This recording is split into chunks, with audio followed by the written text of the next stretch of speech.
Hi Ben, it's Uncle Scott, and I'm going to read you a book. Your Grandpa Bick gave it to me, and everybody for my 50th birthday party. It's called You're Only Old Once. Ready? You're Only Old Once by Dr. Seuss. Let's see what Dr. Seuss has to say. One day, you will read the National Geographic of a faraway land with no smelly bad traffic.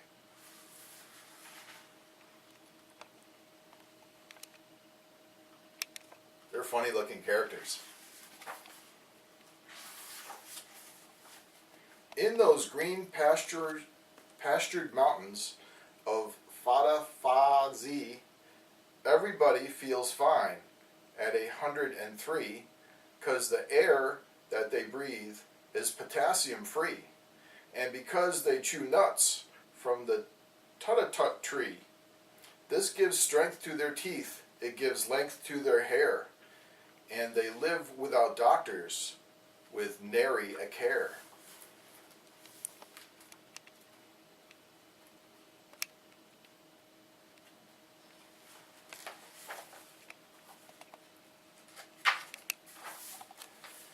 And you'll find yourself wishing that you were out there in Fada-Fa-Zee, in not here in this chair, in the Golden Years Clinic on Century Square for spleen readjustment and muffler repair. Just why are you here? You're not feeling your best?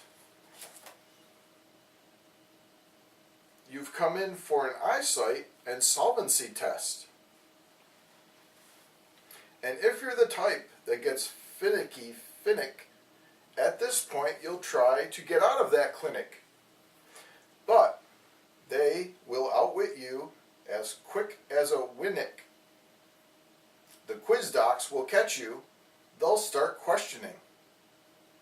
They'll ask you point blank how your parts are all faring, and your grandparents' parts, and please try to recall if your grandma hurt most in the spring or the fall. Did your cousins have dreadful white nightmares at night? Did they suffer such alignments as bus driver's blight, chimneys sweep scepter, or prune pickler's plight? And describe the main cause of your uncle's collapse? Too much alphabet soup or martinis perhaps? And the thing you know when you finish that test is somehow you've lost both your necktie and vest. And ogler is ogling your stomach and chest. These are silly pictures.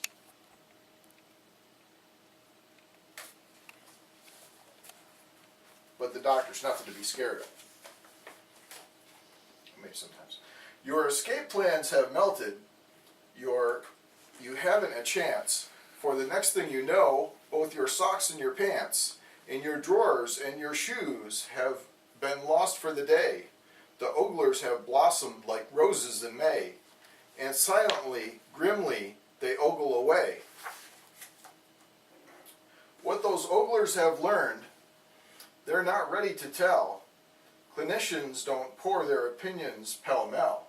So you're back with vestibule fish for a spell. Norval won't bring you much comfort, you know, but he's quite sympathetic as clinic fish go. That is a fish. He looks sad. There you'll sit several hours growing tenser, each second fearing your fate will be worse than you reckoned, till finally Miss Becker, your beckoner, beckons.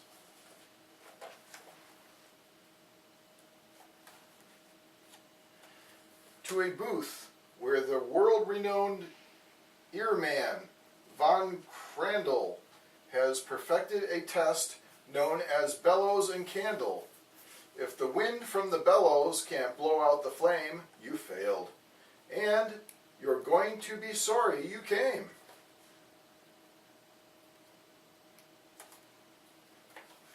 You'll be told that your hearing's so murky and muddy, and your case calls for special intensified study.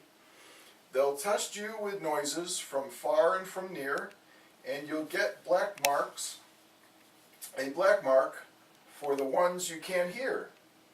Then they'll say, "My dear fellow, you're deafer than most, but there's hope, since you're not quite as deaf as a post. We'll study your symptoms, we'll give you a call. In the meantime, go back and sit down in the hall." So you'll find yourself talking to Norval once more, and Norval will think you're a bit of a bore, because Norval has heard the same stories before.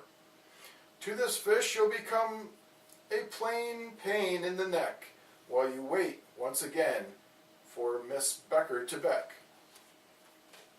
But Miss Becker won't come. With great swish and great swank, a wheelchair will come. You've gained status and rank, and Weldon the wheeler will say with great pride, "You've qualified, sir. You are now certified as a VIP case. You're entitled to ride, though thin and through thick, I'll be at your backside." Dear Weldon will show you great sights as you go. Right now you are riding down Stethoscope Row. And I know that, like all our top patients, you're hoping to get yourself stuffed with some fine first-class scoping. So I'm sure you'll be simply delighted to hear that in the Internal Organs Olympics last year, Dr. Schmidt, Schmoot, Sinatra, Sylvester, and Fonz won 15 gold medals, 9 silver, 6 bronze. For the moment, however, we'll pass this bunch. There is plenty of time to see them after lunch. Oh, that Dr. Seuss. You must see Dr. Pollen, our allergy whiz, who knows every sniffle and itch that there is. Dr. Pollen will find, as he works on your case, if the face powder's wrong on your stepsister's face. He will check your reactions to thumbtacks and glue, catcher's mitts, leaf mold, and cardigans too. Nasturtiums and marble cake, white and blue chalks, anthracite coal, and feathers of hawks. Also corn on the cob, also buffalo grease, and how you react when you're stared at by geese. He'll take copious notes. Then I'll hazard a guess that he'll send you downstairs to see Dr. Van Ness. Van Ness has enjoyed a high rate of success in his pioneer's work in the study of stress, so you can be sure he will stress you a trifle, and then he'll send you around to see Dr. Von Eiffel.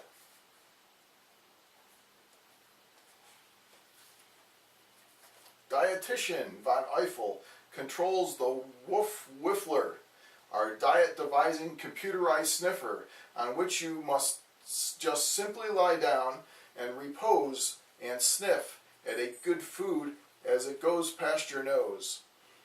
From caviar souffle to caribou roast, from pemmican patties to terrapin toast, he'll find out your sniff by sniff scan the food you like most.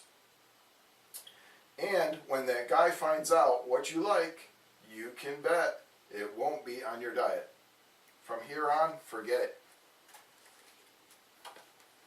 Then, into the new wing, we'll see Dr. Spreckles, who does the 3 F's, footsies, fungus, and freckles. And nextly, we'll drop in on Dr. Gins, our A&S man, who does antrums and shins. And of course, he'll refer us to Doctors McGew, McGuire and McPherson, and Blinn and Ballou, Timkins and Tompkins and Diller and Drew, Fitzsimmons, Fitzgerald, and Fitzpatrick too, all of whom will prescribe a prescription for you. For your doctor drill, you go to room 663, where a voice will instruct you. Repeat after me. This small white pill is what I munch at breakfast and right after lunch. I take the pill, that's Kelly Green, before each meal and in between. These Loganberry colored pills I take for early morning chills. I take the pill with zebra stripes to cure my early morning and evening gripes.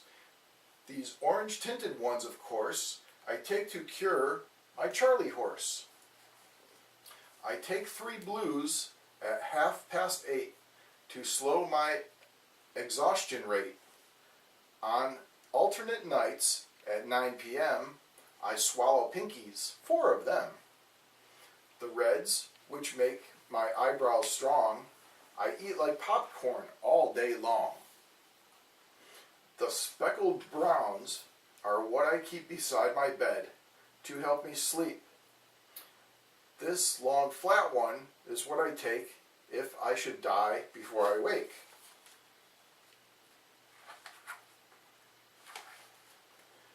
When at last we are sure you've been properly pilled, then a few forms must be properly filled, so you and your heirs may be properly billed.